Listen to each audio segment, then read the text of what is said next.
मकर संक्रांति। मकर संक्रांति की व्रत कथा।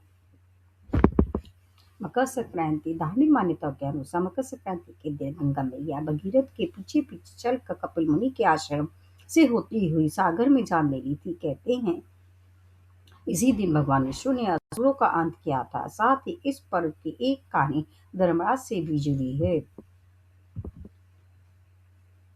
एक समय जब पृथ्वी लोक पर बभुवाह नामक एक राजा हुआ करता था, उसके राज्य में किसी चीज की कमी नहीं थी। इसी राज्य में एक हरिदास नामक ब्राह्मण भी निवास करता था, जिसका विवाह गुणवती से हुआ था, जो कि बहुत ही धर्मवती एवं पतिव्रता महिला थी। गुणवती ने अपना पूरा जीवन सभी देवताओं की उपासना में लगा दिया था। वह सभी प्रकार के व्रत करती थी और दान धर्म भी क्या करती थी। इसके अलावा तिथि सेवा को वह अपना धर्म मानती थी। ऐसी ही ईश्वर की उपासना करते हुए वह वृद्ध हो गई। जब उसकी मृत्यु हुई तो धर्मराज के दूत उसे अपने साथ धर्मराजपुर में ले गए। यमलोक में एक सुंदर सिंहासन पर यम धर्मराज विराजमान थे और उनके पास ही चित्रगुप्त भी बैठे थे। चित्रगुप्त जब धर्मराज को प्राणियों का लेखा जोखा सुना रहे थे, तभी यमदूत गुणवती को लेकर पहुंचे। गुणवती यमराज को देखकर थोड़ी भयभीत हुई और मुंह नीचे करके खड़ी हो गई।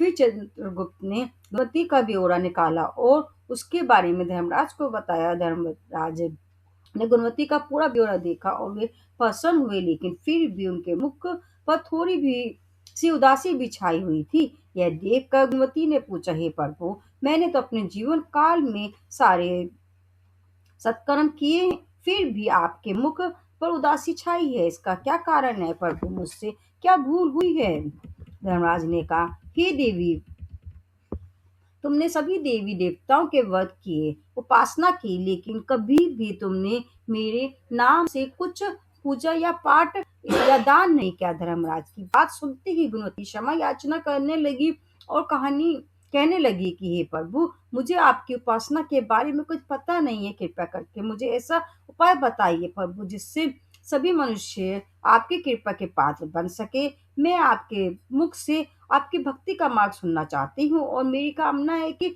मृत्यु लोक पर वापस जाकर मैं आपकी भक्ति करूं और सभी लोगों को इस बारे में बताऊं। धर्मराज ने बताया कि जिस दिन सूर्य देव उत्तरायण में प्रवेश करते हैं, यानी मकर संक्रांति के दिन मेरी पूजा शुरू करनी चाहिए और उस दिन से लेकर पूरे 1 साल तक मेरी पूजा करते हुए ये कथा सुननी चाहिए। साथ ही मेरी पूजा करने वाले व्यक्ति को धर्म कि इन 10 नियमों का पालन अवश्य करना चाहिए। धीरज रखना यानी संतुष्ट रहना, अपने मन को वश में रखना और सभी को क्षमा करना, किसी प्रकार का दुष्कर्म नहीं करना, मानसिक और शारीरिक शुद्धि का ध्यान रखना, अपने इंद्रियों को वश में रखना, बुरे विचारों को अपने मन में ना लाना, पूजा पाठ और दान पुण्य करना, व्रत करना और व्रत की कहानी सुनना, सत्य बोलना और सभी से अच्छा और सच्चा व्यवहार करना, क्रोध ना करना।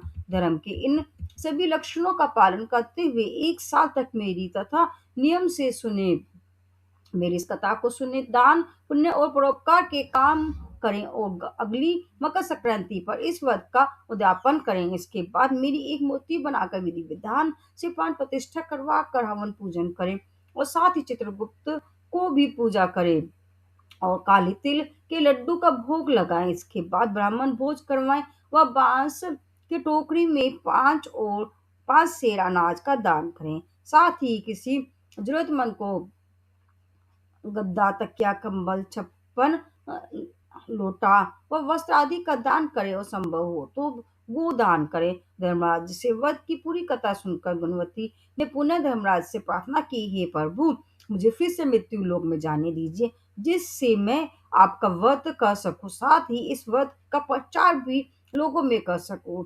इस पर धर्मराज ने गुणवती को धरती लोक पर फिर से जाने दिया। धरती पर वापस जाकर गुणवती ने धर्मराज द्वारा बताए गए व्रत के बारे में अपने पति देव को बताया। मकर संक्रांति आते ही गुणवती और उसके पति ने यह व्रत शुरू कर दिया। इसी व्रत के प्रभाव से उन पर धर्मराज की कृपा हुई और उन्हें मोक्ष की प्राप्ति हुई। यह थी मकर संक्रांति की व्रत कथा।